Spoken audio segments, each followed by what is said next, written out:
In the last few episodes, we learned about how an inert or inactive substance, that is the placebo, can cure diseases simply based on the belief or the perception of being treated. Scientists all around the globe figure out the placebo effect is highly effective in treating all sorts of diseases, from cancer to the Parkinson's, from the asthma to the depression. We have seen from the first episode that how it can increase our body's physiological performance or even can lead to grow hairs. In the second episode, we have seen that it can cure pain up to the level of the amputation or even can create the pain when the limb is not there in the first place for the case of the amputees. Belief can do real wonders, and so do when you even are aware that you have been treated with the placebo, as we have seen in the third episode. The remission observed even after the patients were well aware that they have been treated with the sugar pill. The simple ritualistic act of just popping a pill inside you might be enough to trigger the immune response. In the last episode, we learned that how clinical theater, if can be staged properly, can cure patients even with the fake pills like placebo. Today, we will learn the drug discovery process, the clinical trials, and how the placebo works wonders in outcompeting the active ingredients all around the globe in above 90% of the cases. But first, let's start with something to think about. If placebo effect is so powerful to cure diseases almost of any forms, then why this is not a dominant factor playing and controlling the healthcare system of any country? Are some of these treatments just being ignored because they can't be commodified by pharma companies? The majority of clinical trials are funded by pharma companies, which contributes to the medical system that prioritize the prescription of drugs. This serves commercial interests but don't necessarily lead to the best outcome for the patients. Forget about the placebos curing the disease. Latest medical advancement is due to the genome study, of course, by the biotechnology. They are now the basis of modern medicine. Now check the comments from the Goldman Sachs Group at the American multinational investment bank and financial service company, where they warned the biotech companies and the pharma companies that a one-shot cure can be a challenge for the genome medicine developers looking for sustained cash flow. For he cited even the Gilead Sciences treatment for hepatitis C.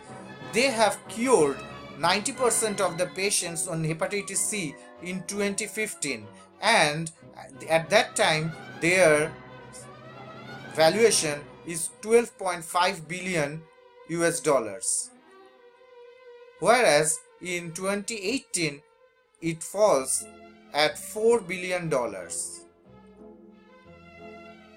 This drastic drop is due to the hepatitis C treatment they have discovered that cured the patients in one-shot treatment. Now for them and the pharma companies, the patient's health holds less value when weighted against the profit in the financial aspects.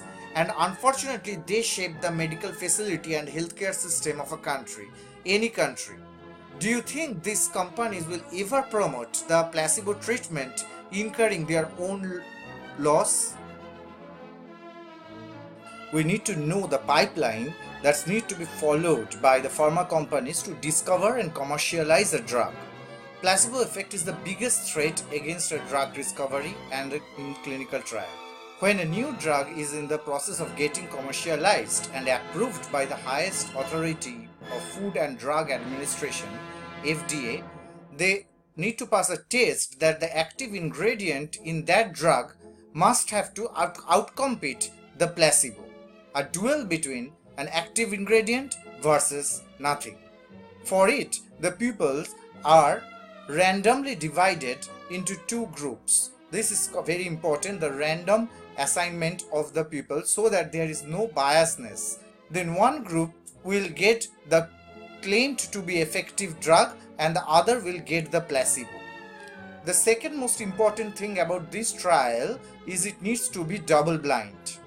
That is, neither the doctor nor the patient will know who is getting what.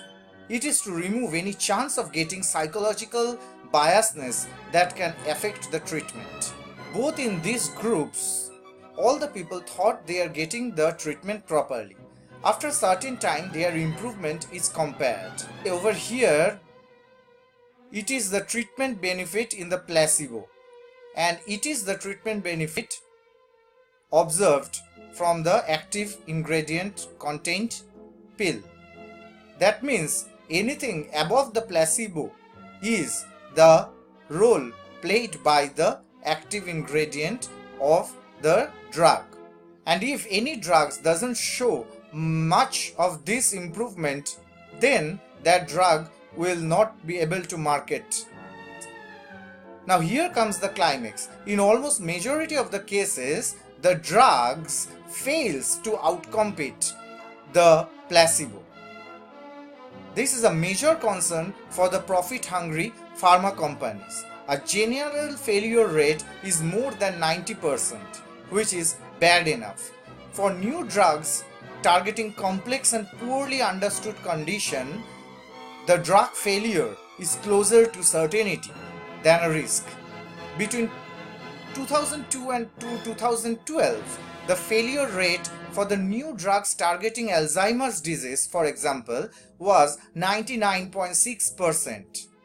Estimates vary on the cost of a failed clinical trial, but figures range anywhere from $800 million to $1.4 billion.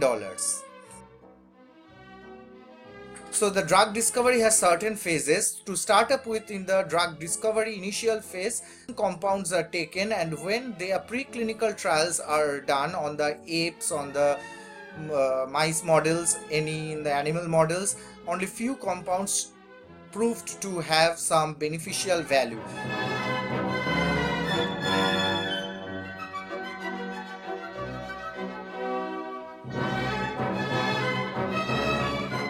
Then they entered the clinical trial, that which we are talking about. There are few phases of that clinical trial.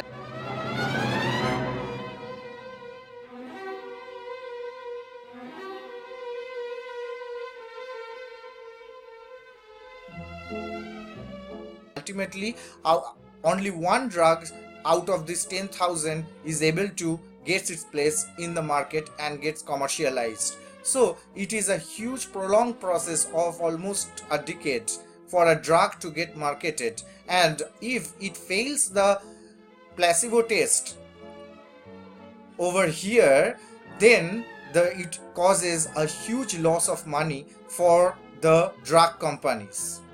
And because the success rate is so low for the company to market a drug, they bound to rise the price of the drug that they finally could able to market, so as to compensate for the loss that they incur in the failed project. Over here again, the placebo and the drug treatment for you. Now, a part of the remission that is observed in both the cases is neither caused by the placebo nor by the active drug. This part of remission in both the groups are due to three factors: the Hawthorne effect, the regression to the mean, and natural history. Most of the little health problems we are having are taken care of by the body's natural defense mechanism. That is the first factor. Some other diseases cannot be cured by the natural body defense. It requires certain care and intervention, and that might be enough. Even without the placebo or the drug, the disease can be cured, either by the Hawthorne effect or by the regression to the mean. Statistically, regression to the mean predicts that the patient selected for abnormality will, on average, tend to improve. What goes up also comes down. Think of the time when you started feeling well simply just after visiting to your doctor's chamber. When most of the people visited to the doctor? When the health problems they are facing hits the peak, right? What happens when something hits the peak? It comes down. That is the regression to mean in simplistic terms. Sometimes patients feel good by their effort of making themselves feel good, so that the people attending them might be in bit comfortable position. This is called Hawthorne effect or the observer effect. It is type of reactivity in which individuals modify an aspect of their behavior in response to their awareness of being observed. Some diseases need the treatment procedure, of course. The whole ritualistic procedure can trigger the immune response and can cure the disease even in absence of the drug. Last two birds, these two,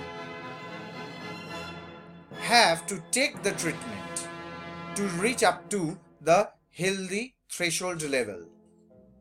Now, if the bar is even higher, the active metabolite might be required.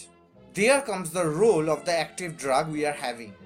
So, over in the last 4 bars, we see most of the cure is caused by without active drug. Suppose if this is the healthy bar and you are somewhere over here, now you take a drug as prescribed and you reach this point. That is over the sickness level. You are now healthy. So this progress in your health condition after taking the drug is majorly contributed by other factors and not the active drug. Active drug part is this much only.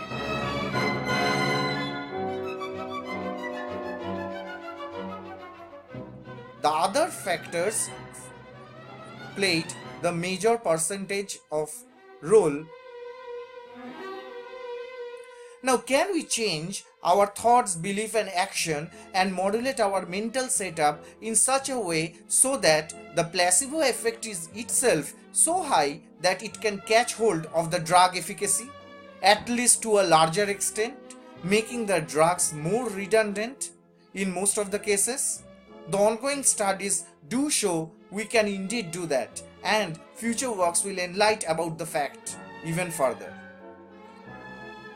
This is a cartoon I collected from the web which depicts nicely the picture of the situation.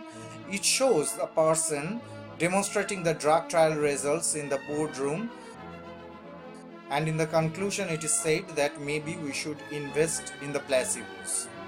As you can easily understand, a very high rate of drug rejection in the clinical trial while competing with the placebo makes the situation worse for the pharma companies.